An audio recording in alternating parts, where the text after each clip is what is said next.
لله رب العالمين والصلاة والسلام على سيد المرسلين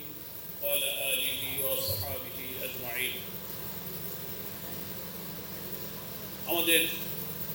প্রিয় সাংবাদিক নেতা আমাদের বন্ধু বিএফইউজের সভাপতি রুহুল আমিন গাজী ভাইয়ের এই নাগরিক শোক সভার সম্মানিত সভাপতি ডিউজের সভাপতি প্রিয় আলম শহীদুল ইসলাম সম্মানিত রাজনৈতিক দলের নেতৃবৃন্দ সাংবাদিক নেতৃবৃন্দ শ্রুতিবৃন্দ দেশবাসী আজকে এটা একটা নাগরিক শোক সভা এটা কোনো প্রতিবাদ সভা নয় কোনো বিক্ষোভ রাজনৈতিক সমাবেশ নয় আমরা রুহুল আমিন গাজী ভাইকে হারিয়ে স্বাভাবিকভাবেই সকলে আমরা ভারাক্রান্ত একটা শূন্যতা আমরা অনুভব করছি রুহুল আমিন গাজী ভাই আমি জানাজার দিনেও বলেছিলাম যে সাংবাদিকতার পেশায় আমি নিজেও যুক্ত ছিলাম সেই সময় থেকে গাজী ভাইয়ের সাথে আমার বন্ধুত্ব আমি খুলনা প্রেস ক্লাবের মেম্বার ছিলাম প্রচুর পরিশ্রম করতেন গাজী ভাই শুধু ঢাকা নয় সারা দেশে তিনি ছুটে ছুটে সব সাংবাদিকদেরকে সংগঠিত রেখেছেন ইউনিয়নটাকে ধরে রেখেছেন তো তার বৈশিষ্ট্য ছিল আমরা ওই দিন সবাই আপনারা বলেছিলেন যে সব সাংবাদিক সাহসী হয় না সব সাংবাদিক মৃত্যু ভয়হীন চেতনা নিয়ে সাংবাদিকতা করে না এই অনন্য বৈশিষ্ট্যের অধিকারী ছিলেন রুহুল আমিন গাজী অনেকের মধ্যে আপোষকামিতা দেখা যায় কাপুরুষতা দেখা যায় ভীরুতা দেখা যায় সেটা থেকে রুহুল আমিন গাজীর চরিত্র ছিল অনন্য বৈশিষ্ট্যের অধিকারী আমরা আজকে দীর্ঘ সময় ধরে কথা বলছি এবং শুনছি প্রচণ্ড গরমে কর্মব্যস্ত দিনে অনেকেই হয়তো ক্লান্তিতে অবসাদগ্রস্ত আমরা কথা খুবই সংক্ষেপ করে আজকে যেহেতু শোক সভা সাংবাদিক সমাজের যে জায়গায় রুহুল আমিন গাজী নেতৃত্ব দিয়েছিলেন আমরা আশা করব জাতীয় প্রেস ক্লাব এবং সাংবাদিক সমাজের মধ্য থেকে সেই শূন্যতা পূরণের জন্য সাংবাদিকদের ঐক্য জাতীয় ঐক্য গড়ে তোলার জন্য সেই অনন্য নেতৃত্বের অধিকারী নেতারা সাংবাদিক হিসেবে বেরিয়ে আসবেন জাতীয় রাজনীতিতে ফ্যাসিবাদ বিরোধী আন্দোলনে স্বৈরাচার বিরোধী আন্দোলনে এবং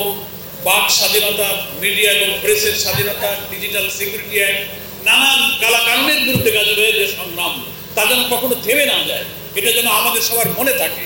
এটাই আজকে শোক সভায় তার প্রতি ঋণ শোধ করার জন্য একটা কমিটমেন্ট হতে পারে প্রতিজ্ঞা হতে পারে ডিটারমিনেশন হতে পারে এটাই আমি আপনাদের কাছে দেশবাসীর কাছে আপিল রাখি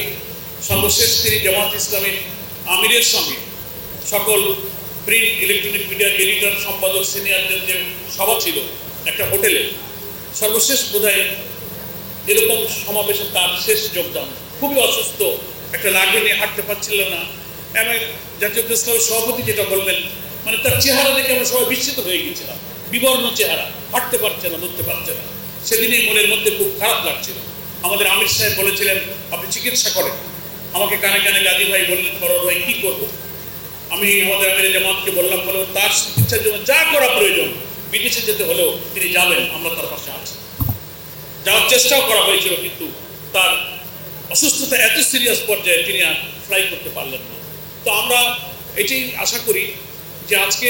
মৃত্যু নিয়ে আমাদের কোনো কথা নেই কারণ মৃত্যু তো আল্লাহ তাআলা নির্ধারিত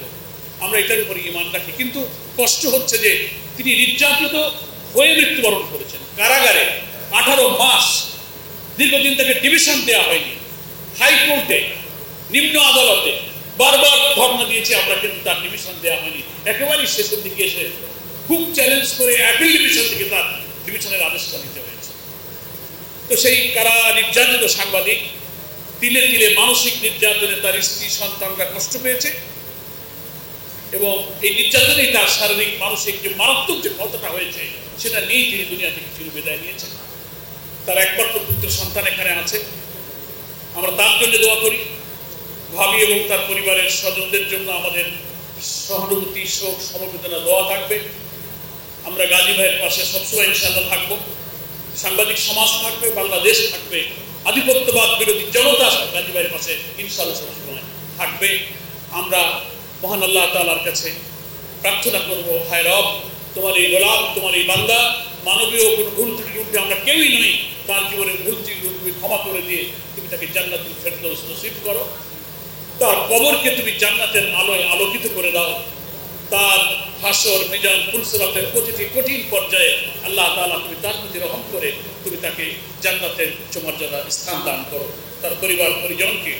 ধৈর্য সহনশীলতার মধ্য দিয়ে ইজ্জতের সাথে দুনিয়ার এই বাকি জীবন কাটাবার তৌফিক দান করো। সাংবাদিক সমাজকে আমি ধন্যবাদ জানাই। সাংবাদিকদের ঐক্য, জাতীয় ঐক্য প্রয়োজন। আজকে নানান দুর্ভাগ্যজনক কারণে আজকে জাতি বিভক্ত, সাংবাদিক সমাজ বিভক্ত, পেশাজীবীরা বিভক্ত, চিকিৎসকরা বিভক্ত, শিক্ষকরা বিভক্ত। আজকে বিদেশি শক্তির কূটচক্রে আজকে জাতীয় ঐক্য গড়া থেকে ব্যর্থ হয়ে আমরা জাতিকে সর্বনাশার একটা অপরিণামদর্শী মিছিলের দিকে নিয়ে যাচ্ছি। এ ব্যাপারে জাতির বিবেক বলে এই সামাজিক সমাজকে বড় যোদ্ধা হিসেবে সামনে এগিয়ে আসতে হবে। কি করে আমরা বড় বড় গুরুত্বপূর্ণ ইস্যুতে দল ভিন্ন থাকুক, কিন্তু ন্যাশনাল জাতীয় অখণ্ডতা, মূল্যবোধ, সার্বভৌমত্ব, জাতীয় সত্য রক্ষার প্রশ্নে আমরা যেন জাতীয় ঐক্যে থাকতে পারি। কি জন্য জাতীয় ঐক্য বিঘ্নিত হয়, কাদের এ ব্যাপারে বড় দায়িত্ব পালন করা উচিত, সেসব বিষয়গুলো আশা করি জাতির বিবেক তুলে ধরবেন, ভূমিকা রাখবেন। এটাই হবে রুহুল আমিন গাজীর প্রতি দায়শোধ। আসুন আমরা তার ঋণ শোধ করার জন্য জাতির কাছে আমরা নিজেদেরকে নিবেদন করি। আমাদের ডেভোশন, আমাদের কমিটমেন্ট, আমাদের ডেডিকেশন যেন গাজীর এই অবদানকে জাতির সামনে আরো আলোকিত করে, এই আশাবাদ ব্যক্ত করে সকলকে ধন্যবাদ জানিয়ে বাংলাদেশ জামাত ইসলামের পক্ষ থেকে আপনাদেরকে আবারও শুভেচ্ছা জানিয়ে আমি আমার বক্তব্য শেষ করছি। খোদা হাফেজ। বাংলাদেশ জিন্দাবাদ।